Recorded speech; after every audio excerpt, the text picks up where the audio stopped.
কথাটো হৈছে কি ঐক্যবদ্ধ খিলঞ্জীয়া মানুহ ইয়াত একত্ৰিত হৈছে ধৰ্মৰ ঊৰ্ধত ইয়াত থলগুৰি মানুহ একত্ৰিত হৈছে আৰু ইয়াক ধৰ্মীয় ৰহন যদি কোনোবাই হানিব বিচাৰিছে তো ভুল বিচাৰিছে আব্দুল ৰছিদ মণ্ডলৰ ওপৰত এতিয়া কংগ্ৰেছে কি ব্যৱস্থা লয় সেইটো লক্ষণীয় হ'ব কাৰণ আব্দুল ৰছিদ মণ্ডলে খিলঞ্জীয়াৰ বিপক্ষে কথা কৈছে কংগ্ৰেছৰ পৰা বহিষ্কাৰ কৰে নকৰে তাৰ ওপৰত কথা হ'ব আজি প্ৰচণ্ড জাতীয়তাবাদী কিছুমান মানুহ দুদিনমান আগলৈকে কমিউনিষ্ট হৈ থকা কিছুমান মানুহে আজি আওপকীয়াকৈ আমাৰ 30 জাতীয় জনগোষ্ঠীয় সংগঠনক বিজেপি দালাল বিজেপি পৰুষণত আমি কাম কৰিছোঁ বুলি ফেচবুক পোষ্ট দিয়া দেখিছোঁ আওপকীয়াকৈ স্পষ্টকৈ কোৱা নাই কিন্তু আমি তেখেতক কৈ দিওঁ আমি এদিন কমিউনিষ্ট এদিন জাতীয়তাবাদী মানুহ নহয় আমাৰ 30টা জাতীয় জনগোষ্ঠীয় সংগঠন জাতীয়তাবাদ কৰি আছে আৰু জাতীয়তাবাদ সদায় ধৰ্মৰ ঊৰ্ধত কৰি আছে আমি হিন্দু মুছলমানক লৈ জাতীয়তাবাদ কৰা নাই আমি জাতীয়তাবাদ কৰিছোঁ থলগিৰি খিলঞ্জীয়া মানুহখিনিৰ ভৱিষ্যত সুৰক্ষাৰ কাৰণে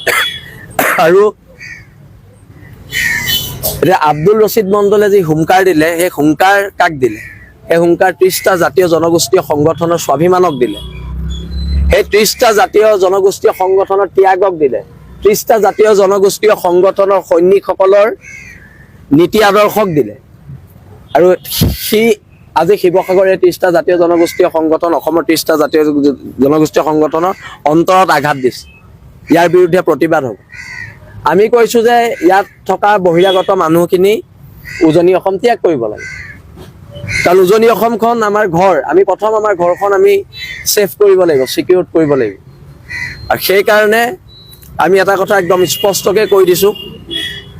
যে 7 দিনৰ সময়সীমা আজি 3 দিন গৈছে আৰু 4 দিনৰ ভিতৰত তেওঁলোকে ত্যাগ কৰিব লাগিব তাৰ কাৰণে প্ৰত্যেক মানুহে সহযোগ কৰিব লাগিব প্ৰত্যেক খিলঞ্জীয়া মানুহে সি হিন্দু হওক কি মুছলমান হওক সকলোৱে সহযোগ কৰিব লাগিব আৰু ইয়াত ধৰ্মীয় মেৰুকৰণৰ যিটো ৰূপ দিয়া হৈছে ধৰ্মীয় মেৰুকৰণৰ সেই ৰূপটোৰ বিৰুদ্ধে এখন সংগ্ৰাম হৈছে আমি এইটো দেখুৱাব বিচাৰিছোঁ যে উজনি অসমৰ থলগিৰি মানুহ না হিন্দু না খ্ৰীষ্টান না মুছলমান আমি ইয়াত থলগিৰি হিচাপে জীয়াই আছোঁ অনাদি অনন্তকাললৈকে থলগিৰি হিচাপে জীয়াই যাম